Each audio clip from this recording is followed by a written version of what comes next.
Hi mga mare! For today's video, gagawa tayo ng kani salad. Napakadali lang netong gawin at napaka-healthy pa. Kailangan nyo lang ng pipino, carrots, mangga, at saka mais. Yung mais na nasa lata. I-shred nyo lang silang lahat ng ganyan ng pahaba. Pero depende sa inyo kung anong gusto nyong hiwa. Kailangan nyo rin ng lettuce, fresh na lettuce. Tapos yung crab stick. Ayan, pinainit ko lang siya, hindi ko siya pinakuluan. Tapos hinimay ko lang. And yan, paghahalo-haluin lang natin siya.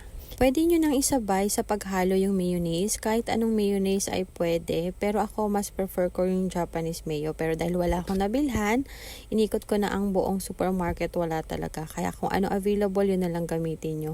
Pero yung sa akin, hindi ko muna siya ihalo kasi i-design ko siya sa top ng ating gagawing kani salad. Ayan. After nyan, ito na siya. Uunahin nyo lang yung lettuce, tapos yung minix-mix natin, tapos ilalagay nyo lang sa ibabaw yung kinat ko na into cubes na mangga. For design lang mga be.